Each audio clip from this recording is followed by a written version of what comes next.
In order for someone to even be considered for resettlement, they must first be granted refugee status by the UNHCR.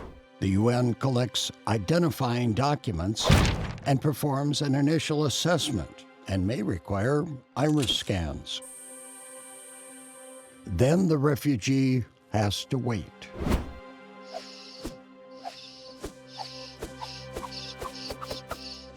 Typically, a year after this, the refugee is then interviewed by the UN to reconfirm their refugee status and establish if there is a need for resettlement. Only those who pass the background check and are deemed by the UNHCR to be the most vulnerable are chosen to move forward with the resettlement screening process. These select few account for less than 1% of the global refugee population, or roughly 1 out of every 191 refugees.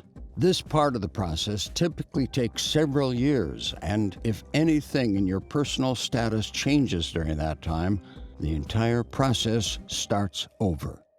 Once I was interviewed in the UNHCR Resettlement office, I got married.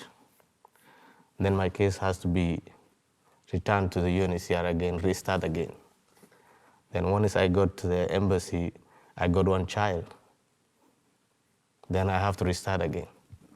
Because anytime you add a family member, the case goes back where it started. The UNHCR then submits their list of recommended candidates to the 36 countries that have resettlement programs. These countries then choose which individuals they believe would be a good fit. Refugees themselves have little to no say as to which country they are to be resettled in.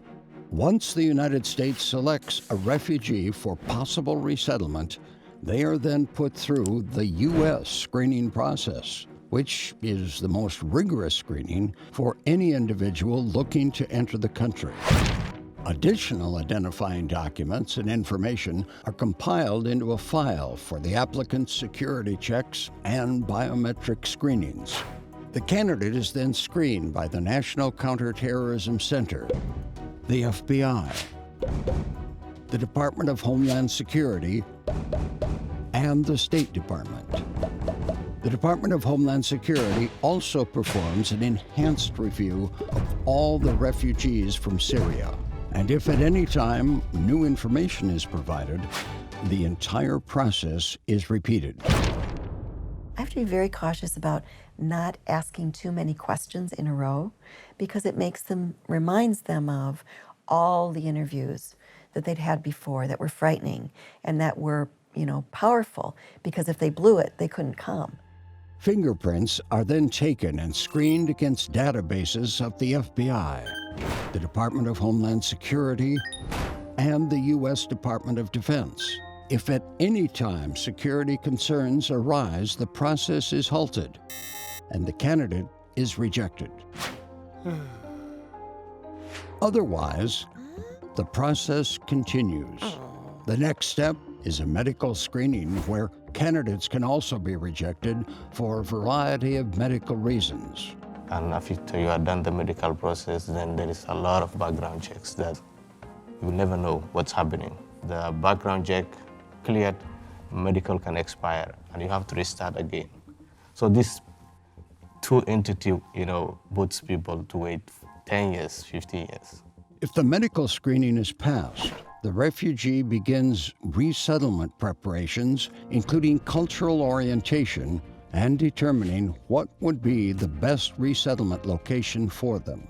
Throughout this entire process, the applicants are continually rescreened against databases to ensure that new relevant information has not come to light. If at any time there is any doubt that an applicant poses a security risk, they will not be admitted. Those who make it through the entire process are then granted approval to finally enter and resettle in the United States. They are then required to apply for their green card within a year, which triggers yet another set of security procedures with the U.S. government. Refugees come here having gone through a year and a half to 2 years at minimum of screening overseas. They're vetted more than any other class of traveler or visitor to the United States.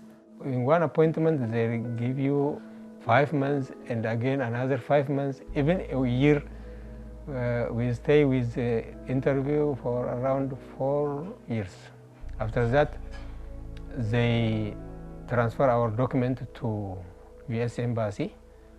U.S. Embassy also has its own interview and screening. So many screening. We go ahead for a long 2 or 3 years also in embassy. After that, we pass that screening system and come here. It is long.